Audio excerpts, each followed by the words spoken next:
Hey everyone, Dr. Nicholas Vernola Jr. here with my video summary on the CrossFit When Fitness Crosses Pelvic Health blog. The reason I decided to look into this topic is because I noticed that in my time working with female CrossFitters, a connection between the trendy fitness regimen and pelvic health became evident. Now, for those of you who don't know, CrossFit consists of varied functional movements performed at a high intensity, the goal of which being to generate the maximum amount of power to produce the most amount of work in the least amount of time. Now, in order to increase work, larger movements are incorporated such as deadlifts, box jumps, push presses, and burpees, not to be mistaken for the much less flattering farting. To increase power, a time limit may be introduced to a workout routine. As far as pelvic dysfunctions that correlate with CrossFit go, I found that stress urinary incontinence and pelvic organ prolapse seem to have the greatest correlation. Stress urinary incontinence, which is the involuntary loss of urine during physical exertion, occurs when bladder pressure exceeds urethral closing pressure and can occur for varying levels of exertion ranging from coughing to lifting a car off of a trapped child. Try thinking of your bladder as a full water balloon and you're holding that water in with your two fingers pinched over the opening.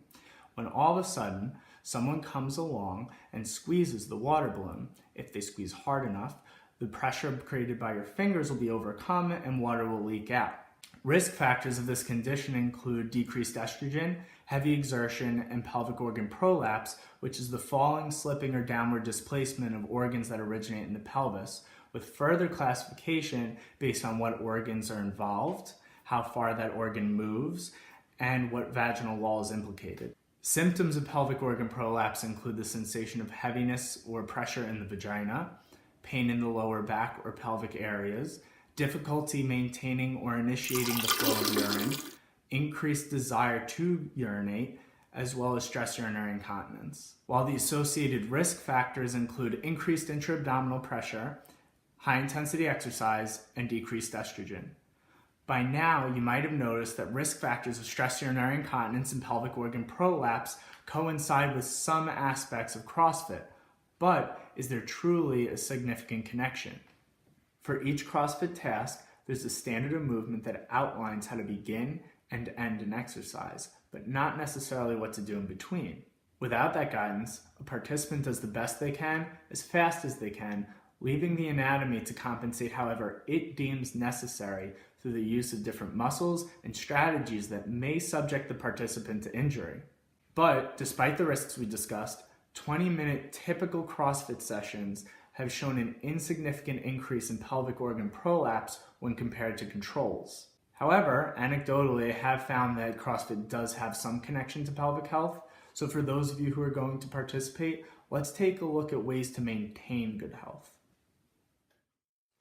An effective way to decrease intra-abdominal pressure caused by breath holding is to exhale through pursed lips as if blowing out birthday candles during the exertion phase of an exercise.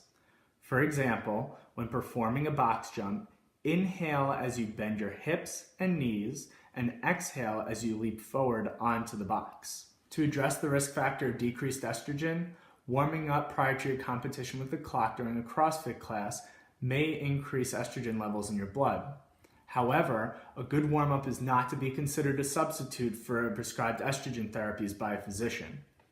So regardless of internet portrayal of stress urinary incontinence and pelvic organ prolapse as being a rite of passage into the CrossFit world, there's little data supporting the notion that it's in any way more related to pelvic dysfunction than its non-strenuous counterparts. However, you should still see a healthcare provider if you notice any of the symptoms mentioned in this vlog.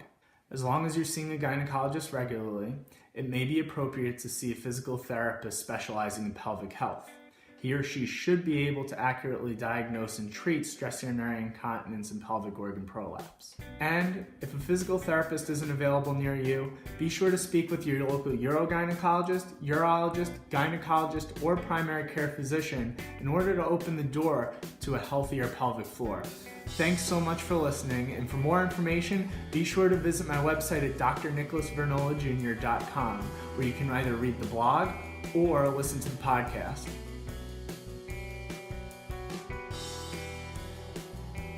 Hey everyone, thank you so much for tuning in. Be sure to stop back the second week of every month for some research-based subject matter presented as a full written article, podcast, and video summary.